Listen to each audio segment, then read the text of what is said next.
ভাই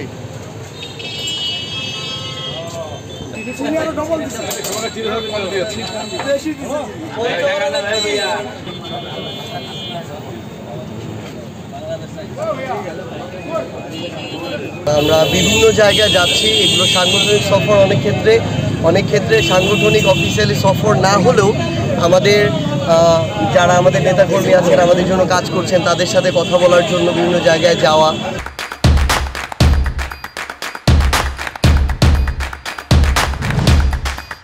এরকম কিছু ক্ষেত্রে হয় আমাদের রাজনৈতিকভাবে প্রোগ্রাম থাকে, আবার কিছু ক্ষেত্রে আমাদের সংগঠক যারা 5 জন 10 জন তাদের সাথেও আমাদের বসতে হয়। তো সেই জায়গা থেকেই আসলে আজকে পঞ্চগড়ে আমরা এখানে আছি। এরপরে উত্তরাঞ্চলের আরও কয়েকটি জেলা আমরা যাব।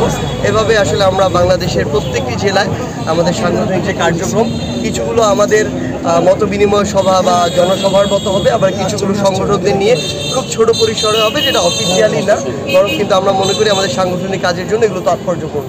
আমরা এটা পূর্বেও আমাদের জায়গা থেকে আমাদের সদস্য সচিব বলেছেন, আমরা বলেছি আমাদের জায়গা থেকে যে যে দৃশ্যমান বিচারিক প্রক্রিয়া, এই বিচারিক প্রক্রিয়াটি আমরা দেখতে পাই, মৌলিক সংস্কারগুলো আমাদের সামনে দৃশ্যমান হয় এবং নির্বাচনকালীন কিছু সংস্কার প্রয়োজন রয়েছে বিচার বিভাগের, আইন শৃঙ্খলা রক্ষাকারী বাহিনীর, নির্বাচন কমিশনের।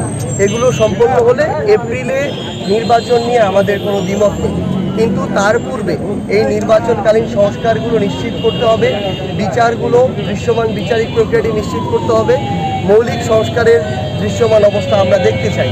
এবং সবচেয়ে গুরুত্বপূর্ণ হচ্ছে বাংলাদেশের রাজনীতিতে আমরা সবসময় দেখে এসেছি যে নির্বাচনকালীন সময় ক্ষমতার অপব্যবহার করা হয়, কালো টাকার পেশি শক্তির অপব্যবহার করা হয়।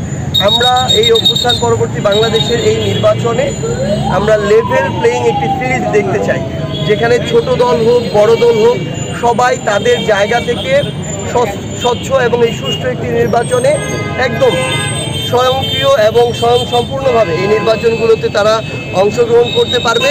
এবং তারা যারা তুলনামূলক এখানে বিভিন্ন ধরনের সবার পেশি শক্তির কথাই বলি আর অন্য যাই বলুন না কেন, রাজনৈতিক শক্তি সাংগঠনিক শক্তি সমান নয়, কেউ যেন কারো দ্বারা এখানে ক্ষমতার অপব্যবহারের শিকার না হয়।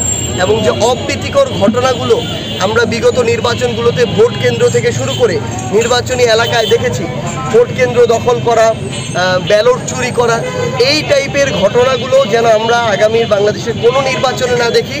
সেই ক্ষেত্রে এই অন্তর্বর্তীকালীন সরকারকে ততটুকু পেশাদারিত্বের পরিচয় দিতে হবে আইন শৃঙ্খলা রক্ষাকারী বাহিনীর মাধ্যমে, নির্বাচন কমিশনের মাধ্যমে এবং বিচার বিভাগের মাধ্যমে। এই সামগ্রিক প্রক্রিয়াগুলো যদি একটি সুন্দর পর্যায়ে পৌঁছায় তাহলে এপ্রিলে নির্বাচনে আমাদের জায়গা থেকে দ্বিমত থাকবে না।